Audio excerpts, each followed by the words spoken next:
Howdy folks, we're starting a series on guardianship and we'll be covering the rules from state to state.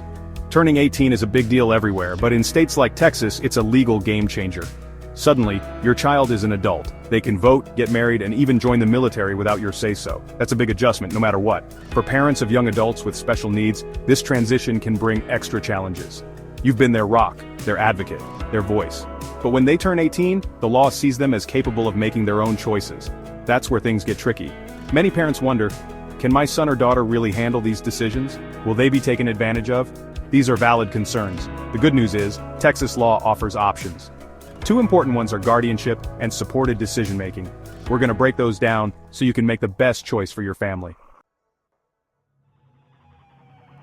Let's talk about guardianship. You've probably heard of it. It's a legal process where a court gives one person, the guardian, the authority to make decisions for another adult, the ward, who is deemed incapable of doing so themselves. Now, guardianship can be a lifesaver, especially when someone can't make safe choices on their own. Think about someone with a severe intellectual disability who doesn't understand danger, or a person with a mental illness that impairs their judgment.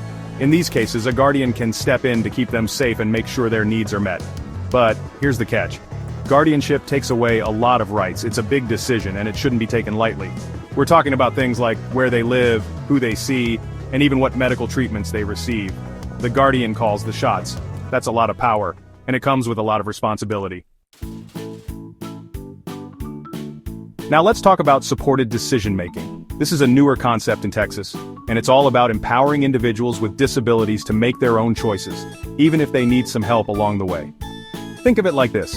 Imagine your child is learning to ride a bike.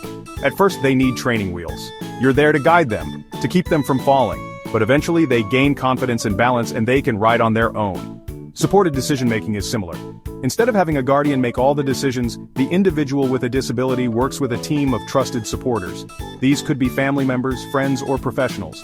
They help the individual understand the choices, explore options, and make informed decisions that align with their values and goals. Section 4. Does guardianship fit your family? So, how do you know if guardianship is the right path? Well, it's usually considered when someone needs a high level of support and isn't capable of making even basic decisions about their well-being. Let's look at some examples. Imagine your son has a severe intellectual disability. He's easily influenced and doesn't understand the dangers of things like wandering off or accepting rides from strangers. In this case, guardianship might be necessary to ensure his safety and well-being. Or maybe your daughter has a mental illness that causes her to make impulsive, dangerous decisions during episodes. She might stop taking her medication or put herself in risky situations. Guardianship could be a way to protect her during those times when she's not well. Section 5. Is supported decision-making right for your child? Now, supported decision-making might be a better fit if your child is more independent but still needs some guidance. Let's say your son is on the autism spectrum. He's bright and capable, but he struggles with social interactions and managing money.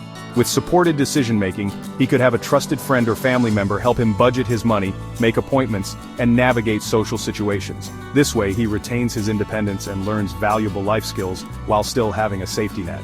Or maybe your daughter has a learning disability that makes it hard for her to understand complex legal documents like lease agreements or medical forms. Supported decision-making would allow her to have someone she trusts explain the documents in plain language and help her understand the implications of her choices. Section 6. Making the choice. Guardianship or supported decision-making. Choosing between guardianship and supported decision-making is a big deal. There's no one-size-fits-all answer. It's about what's best for your child and your family. But to help you out, let's break down some key questions. Here's a brief guardianship checklist. Does your child have a condition that significantly impairs their ability to make safe and responsible decisions about their well-being? Are they at risk of harm or exploitation if they don't have someone making decisions on their behalf? Have less restrictive options such as supported decision-making been considered and deemed insufficient? Now, here's a brief supported decision-making checklist. Does your child have the capacity to understand their options and make choices, even if they need assistance? Are they motivated to be involved in their own decision-making process? Do they have a network of trusted supporters who can provide guidance and assistance? Remember, these checklists are just a starting point. It's crucial to talk to your family, your child's doctor, and an experienced attorney who specializes in disability rights to determine the best course of action for your unique situation. Section 7. Taking the next step. Resources and support. Making decisions about your child's future is never easy. But remember, you're not alone. Texas has a wealth of resources available to support families like yours. Organizations like the ARC of Texas and Disability Rights Texas offer free legal advice, information about guardianship and supported decision-making, and connections to local support groups. Don't hesitate to reach out. They're there to help you navigate this journey and advocate for your child's best interests. Remember, folks, parenting doesn't stop at 18. Your love, support, and guidance are more important than ever.